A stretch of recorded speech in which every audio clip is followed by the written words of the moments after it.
am finding myself confronted with a strange inability to keep track of time, and going from my bed to the floor, to the chair, to the couch, to the kitchen, to the sink, to the chair, to the couch, to the chair, to look out of the window, to the kitchen, to the sink with the teapot, to the refrigerator, to the refrigerator, to the stove, to the couch, to the window, to the mirror. Yes, the mirror. Yes, the mirror. Yes. You wrote that in April. I wrote that on April 4th. In fact, I had just seen you in California. And so when I came back to New York, I didn't understand what was going on. The time started to go away from me. I didn't understand what day it was or what time it was or what I was supposed to be doing with the time it was. It was this feeling of time. What did time mean? And being trapped in time when we're never trapped in time. Not ever trapped in time. And in fact, always defining time with our movement, with our gigs, with our work, with filling a hall with sound for an hour and a half, whatever the time span is. That being a huge part of what defines us as people, how we spend and move and occupy time. And time is place. For me, July is Chicago, you know? October Right. is Houston. Those two things are interconnected. What is time doing? Is time shrinking or is time expanding? I'm confused. I think that time is still itself. We are trying to figure out who we are in relationship to time. There's something about the size of us within that envelope that is this time that keeps stretching. I was questioning how I could be anything, that I didn't know how to be anything except that person who gets on a plane every few days and is in a new place doing something new. And I have to say, for me, and you've watched me do it, this time has been a lesson in the ways that I can sort of radiate outwards from here and that I do have a voice. And you have too. I mean, and I think that we're both fortunate in having strong voices that that yell from our rooftops across the world. Okay, here's one great thing about the pandemic is that it has forced us to think differently about what work we're making. Sharon Nova and I, actually a couple years ago, thought that it would be great to make a piece that explores our friendship. We are two women who have a lot of similarities. We've both grown up in evangelical churches, same denomination, both Pentecostals. We know the same hymns. Sometimes we're together and I'll start one of those hymns and she will fall right in and we sing together. As part of our practice of looking at the world that we're in and trying to understand where we are as a white woman from the South and a Black woman from the North and the Caribbean, how is it that we're friends? And what does that mean in in our 21st century American culture? And so we began to work on a piece that's called Body Vessel. And all of this is part of my having won the Greenfield Prize in 2019 for composition.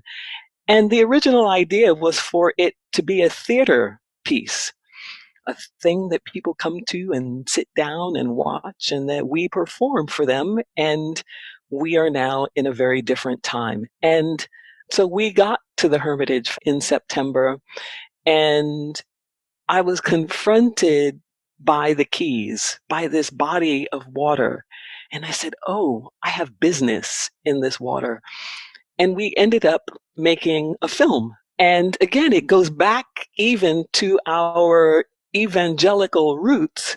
Shara was baptized. I was not baptized. But there was a kind of baptism that I knew I had to do in that water that has more to do with who I am now than relinquishing some kind of life and accepting another, but really about the people who came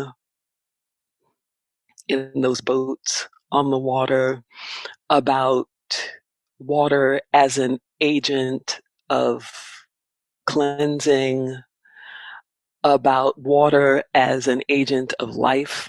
I saw dolphins for the first time in my life. I felt like such a city person. I was like, oh I my God, look, remember. there's a dolphin. They're real. They're And real. no one, like, no one was bothered. The dolphins flipping and flying through the water. And I'm the one on the beach standing and jumping up into the lights. Like, what is wrong with her?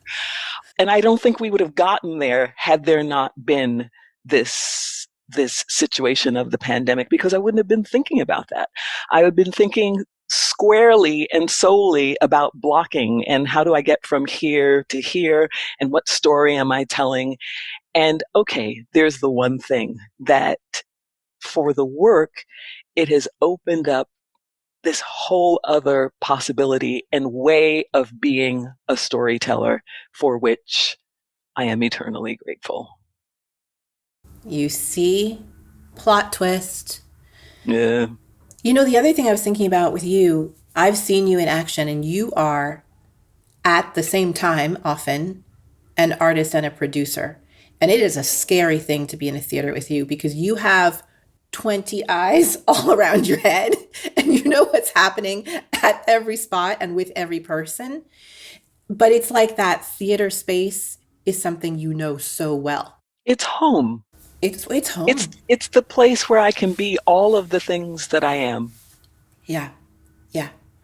Part of my awareness in that theater space also comes from having five brothers. You have to know where everyone is and what they're doing and where your mother is so that you understand your place inside the family. And the theater space is just an extension of that knowing, I think, that I've had from when I was very little. And so I think my hurting instincts and my desire to make sure no one gets left out, that no need get unmet on my watch, is very much an extension of having grown up in that kind of family. Oh, honey. Yes. We are both we are both so hyper vigilant. You know, for me, honestly, it was just because of family chaos and feeling like I was responsible for my family by the time I was 7 years old. And that serves us well in a professional space. Hypervigilance Absolutely. serves us well. In the midst of global chaos, not so much because it only goes We so need other far. people, right? And we learn of and it's such a hard lesson that we actually really, really need other people. Yeah. No, but you know, it's a question of expansion. This It strange is. contradiction of isolation and contraction and expansion at the same time. And we are powerless against it. And I think just to allow ourselves to be very large and very small and to be pushed and pulled and not know where we're going and not know that July is Chicago and October is Houston, that is growing us. Look, I'm so thrilled that you are making something beautiful in the ocean and that you saw dolphins. And I think that when we can see each other next, we should go to the ocean and wade in the water.